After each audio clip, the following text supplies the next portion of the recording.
Between 235 and 284 CE, Rome had 26 emperors.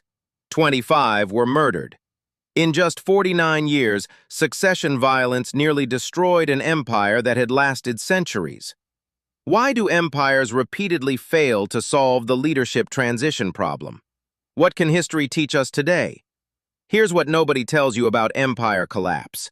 It's not invasion, it's not plague, it's not economic decline. A leader dies, and suddenly, nobody can agree who's in charge. Rome did it. The Mughals did it. The Ottomans did it. Tang China did it. Every single one of these empires, at the height of their power, nearly tore themselves apart fighting over a single question: who leads? And here's the disturbing part. The empires that survived longest weren't the ones with the best solutions. They were the ones with the most brutal solutions. The Ottomans literally made fratricide, brother killing brother, official state policy. And it worked, for centuries. So what does that tell us about power, about institutions, about whether any system can truly solve the succession problem? Stay with me, because by the end of this video, you're going to see a pattern that changes how you think about leadership transitions everywhere, including today. Here are the numbers, because what I'm about to show you actually happened. Rome, 49 years of civil war, 26 emperors, average reign length, 1.8 years. The empire lost Dacia, nearly lost Gaul, and saw 90% currency debasement. Mughal India, 12 years of succession war after Aurangzeb's death in 1707. 4 major claimants, 3 full-scale battles. The empire never controlled its provinces again. Ottoman Empire, 11 years of civil war starting in 1402. 4 brothers fighting. The state so weakened that historians call it the interregnum, literally the time between reigns when there was no reign. Tang China, 8 years of rebellion starting in 755, an estimated 36 million dead, roughly 1/6 of the world's population at the time. The Tang dynasty continued for another 150 years, but it never recovered its power. 4 empires, 4 succession crises. And here's what they have in common. Every single one was at or near its peak when the crisis hit. The Mughal Empire in 1707 controlled more wealth than any other state on earth. The Tang in 755 was the most sophisticated civilization in the world. Rome in 235 had just finished conquering everything worth conquering. And that's just the beginning, because the real question is, why does empire-level power make succession harder, not easier? Over the next 12 minutes, we're tracking one pattern that shows up again and again. Rome, India, China, the Ottomans. Same script, different cast. We'll walk through 4 succession crises in forensic detail. Not the sanitized textbook version, the actual timeline of who claimed power, who killed whom, and what it cost. You'll learn why the Roman army became the empire's greatest threat, why Mughal princes spent decades planning their father's death, why the Ottomans decided that murdering your brothers on Coronation Day was preferable to civil war. And here's the part that'll make you uncomfortable. We'll examine whether modern democracies have actually solved this problem or just hidden it better. Because in 2021, the United States saw a sitting president refuse to accept election results for the first time in 245 years. In 2024, France faced its most severe constitutional crisis over succession procedures since 1958.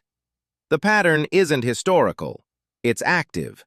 But first, we need to understand exactly how succession violence destroys empires. And for that, we start with Rome, because nobody documented their own collapse better. March 19th, 235 CE, near Mogontiacum, modern-day Mainz, Germany. Emperor Severus Alexander is assassinated by his own troops. He's 26 years old. He's been emperor for 13 years, which by later standards will seem impossibly long. The soldiers proclaim Maximinus Thrax as emperor. He's a career military man, never even visited Rome. Doesn't matter. He has the legions. And that's the moment everything breaks. Because here's what the textbooks don't emphasize. Rome never developed a constitutional succession mechanism. Not really. The Senate could acclaim an emperor. The army could proclaim one. An emperor could adopt an heir, but none of these had binding legal force. It was always about who controlled the most swords. Maximinus lasts 3 years. In 238, the Senate declares him a public enemy and proclaims Gordian I as emperor. Gordian I lasts 22 days before suicide. Gordian II lasts 21 days before dying in battle. The Senate then elects Pupienus and Balbinus as co-emperors. Pupienus and Balbinus last 99 days before being murdered by the Praetorian Guard, who proclaim Gordian III. 238 CE, the year of the 6 emperors. 6 different men claim the throne in 12 months. And somehow, that's not even the worst year of the crisis. Stay with me here because the numbers matter. Between 235 and 284, 49 years, Rome has 26 recognized emperors. Only one dies of natural causes. The rest, murdered by troops, killed in battle against rival claimants, assassinated by their own guards, or executed after capture. Average reign, 1.8 years. And here's what that does to an empire. Everything stops working. You can't plan military campaigns when your general might declare himself emperor next month. You can't maintain border defenses when legions are marching on Rome instead of guarding Gaul. You can't collect taxes when provinces don't know who to pay. In 260, Emperor Valerian is captured by the Sassanid Persians. First Roman emperor ever captured in battle. The Persians keep him as a slave. When he dies, they stuff his body and display it in a temple. That same year, Gaul and Britain break away entirely under their own Gallic Empire. In the east, Palmyra establishes independent control. For 14 years, there are 3 separate Roman empires. The currency collapses. In 235, the denarius is 50% silver. By 268, it's 0.5% silver. A 99% debasement in 33 years. Inflation destroys savings, trade contracts, cities shrink. But here's the thing that'll become important later. Rome survives.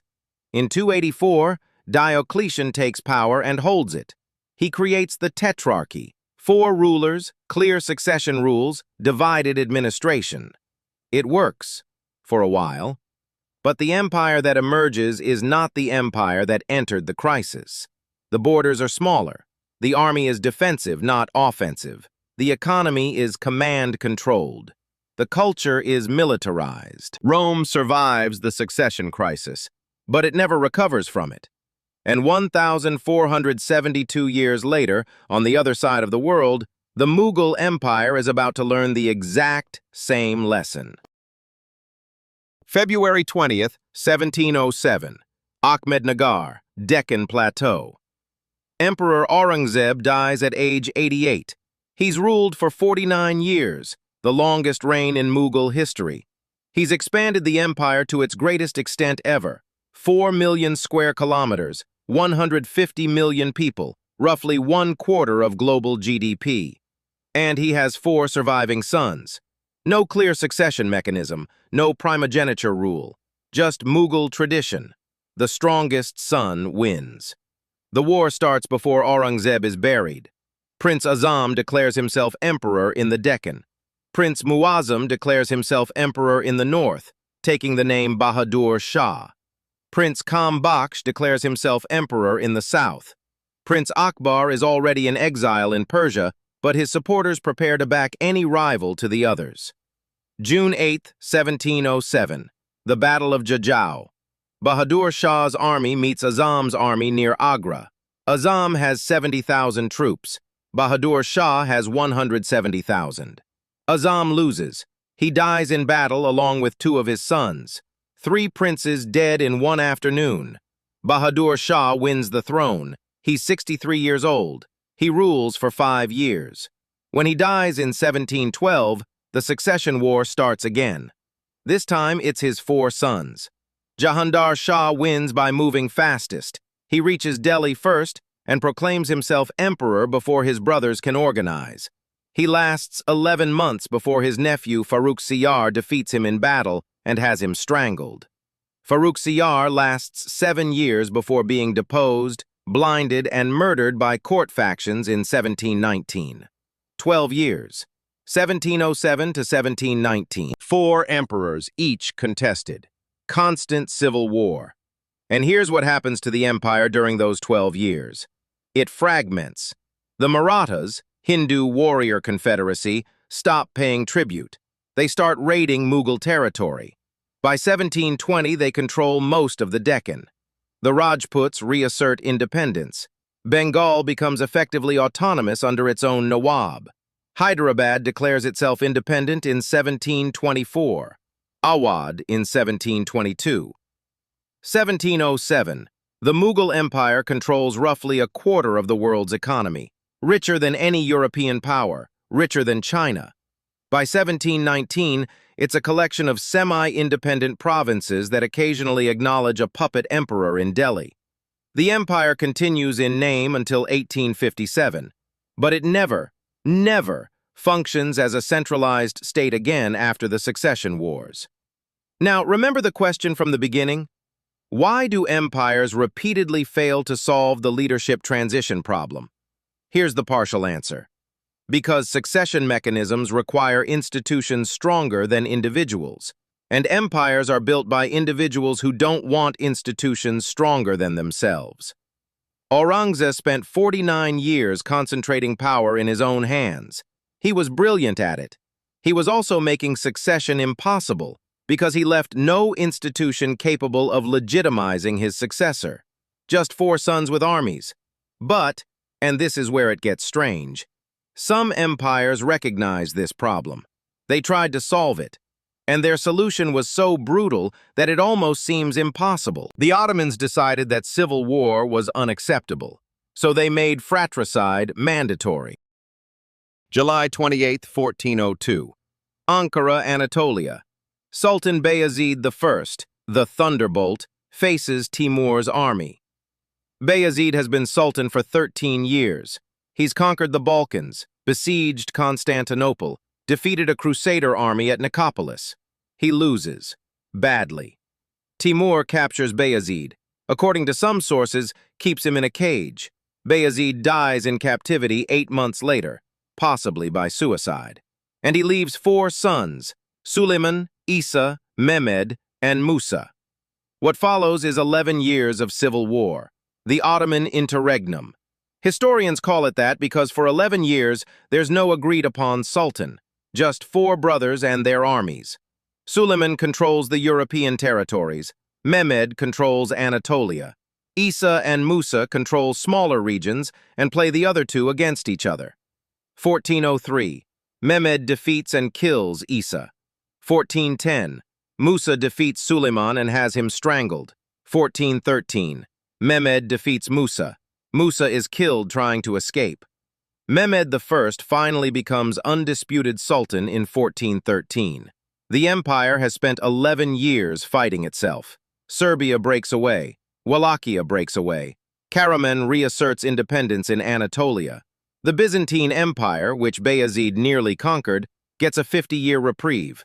And Mehmed learns the lesson. When he dies in 1421, his son Murad II takes power. Murad has a brother, Mustafa.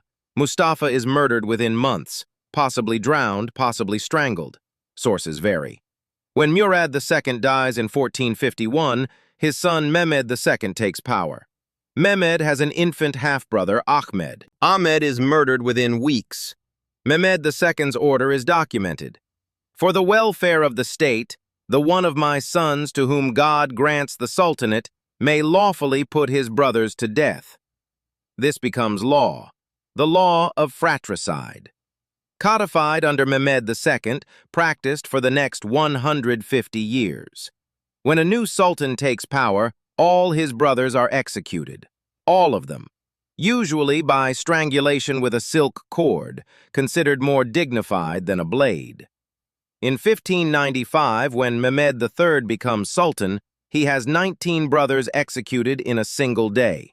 19. The youngest is 11 months old. And it works. For 300 years, it works. From 1413 to 1595, 182 years, the Ottoman Empire has no major succession crisis, no civil wars, no decades of instability, just smooth transitions and dead princes. The empire expands, conquers Constantinople in 1453, controls 3 continents, becomes the dominant power in the Mediterranean and Middle East. The fratricide policy is so effective that when they finally abandon it in the early 1600s, switching to imprisonment instead of execution, succession crises immediately return. The empire never recovers its previous stability. So what does that tell us? That the only solution to succession violence is preemptive violence? That institutions can't solve what murder can? Not quite, because there's one more case study. And this one shows what happens when succession violence comes from inside the system itself. Tang, China, 755 CE. An Lushan is a general, a favorite of Emperor Xuanzong. He commands 3 military districts in the northeast. He's ethnically Sogdian and Turkic, not Chinese, but he's risen to the highest levels of Tang power. And in December 755, he declares himself emperor of a new dynasty. This isn't exactly a succession crisis in the traditional sense, and Lushan isn't a prince. But here's why it belongs in this pattern. He rebelled because of succession anxiety. The crown prince hated him. When the emperor died, An Lushan would lose everything, and probably his life. So he struck first. The rebellion lasts 8 years. An Lushan himself is murdered by his own son in 757. His son is murdered by another general in 761. The rebellion continues under different leaders until 763. The numbers are almost incomprehensible. Modern historians estimate 36 million dead from combat, famine, and disease. That's roughly 1/6 of the world's population at the time. Some estimates go higher. The Tang dynasty survives. Emperor Xuanzong abdicates. His son becomes emperor. The rebellion is eventually crushed. But the empire that survives is not the empire that entered the crisis. Before 755, the Tang controlled a centralized state with professional bureaucracy and standing army. After 763, power devolves to regional military governors, the Jiedushi, who are essentially warlords with official titles. The census of 754 records 52.9 million people. The census of 764 records 16.9 million. Now, that's partly because the government lost the ability to count people in rebellious regions. But it's also because 30 to 40 million people are dead or displaced. The Tang continues until 907, another 144 years. But it never recovers central control. It never rebuilds its army to previous strength. The Golden Age is over. And it ended because one general was afraid of a succession he wouldn't survive. So now we have 4 data points, 4 empires, 4 succession crises, and a pattern that's impossible to ignore. Here's the pattern. Empires fail to solve succession because they're built on personal power, not institutional legitimacy. Think about it. An emperor doesn't rule because of a constitution.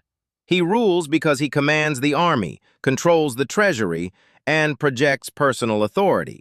The system is him. So when he dies, the system has no answer to who's next, except whoever can seize what he had. Rome tried adoption. Didn't work, because adopted heirs could be challenged by anyone with legions. The Mughals tried traditional legitimacy, oldest son or strongest son or designated heir. Didn't work, because brothers with armies don't accept traditions that exclude them. The Ottomans tried fratricide. That worked but at the cost of murdering dozens of princes and eventually weakening the dynasty itself through genetic bottlenecking and trauma. No empire in history developed a succession mechanism that was both stable and humane. Not one.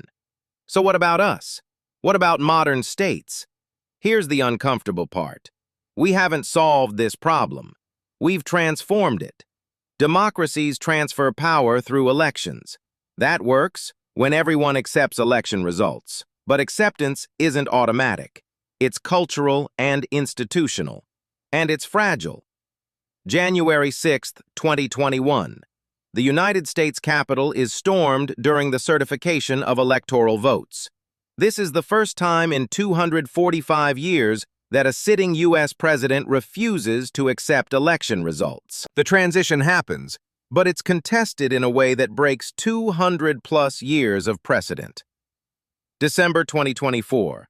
France faces a constitutional crisis when the president and prime minister dispute succession procedures after a hung parliament. The crisis is resolved, but it exposes how much democratic succession depends on norms, not just laws. Or look at Russia. Vladimir Putin has been in power as president or prime minister since 1999. 25 years. Constitutional term limits were amended in 2020 to allow him to serve until 2036. There is no clear succession mechanism. There is no designated heir. There is only Putin. What happens when he dies? China. Xi Jinping abolished term limits in 2018. He's consolidated power beyond any Chinese leader since Mao. The Communist Party has succession procedures, in theory. But Xi has removed potential successors from power. When he dies, what happens? Right now, we're watching major powers slide back toward personal rule. Russia, China, Turkey. Same problem, new century. And personal rule always creates succession crises. Here's the data that should worry you. According to the Varieties of Democracy Institute 2023 report, 72% of the world's population now lives under autocratic or autocratizing regimes. That's up from 48% in 2010. More personal rule, more concentrated power, more systems built around individuals rather than institutions. And every one of those systems will face a succession crisis. Not might, will. Because the pattern doesn't change. The Mughals thought they were different from Rome. The Ottomans thought they'd solved what the Mughals couldn't. The Tang thought their bureaucracy made them immune. They were all wrong. The only systems that avoid succession violence are systems where power is genuinely institutional, where the office matters more than the person, and where transitions follow rules that everyone accepts as binding. That's harder than it sounds, because building those institutions means accepting limits on personal power. And people who acquire empire-level power rarely accept limits. So here's where we are. We know the pattern. We've seen it 4 times across 1,000 years. We're watching it develop again in multiple countries today. The question is whether we'll learn from it. 25 emperors, 49 years, every single one of them murdered by someone who wanted the job. Not because Rome was weak, because it never solved the problem of who comes next. The empires that survive aren't the ones with the best leaders. They're the ones with systems that outlive their leaders. If succession is the empire killer, what's the empire builder? Next video, we examine the 4 empires that lasted longest: Byzantium, China's Han, the Achaemenids, and Rome's Principate, and what they did differently in their first 50 years. Because empires aren't destroyed by how they end. They're destroyed by how they begin. Link in description. Every collapse has a story. Let's investigate.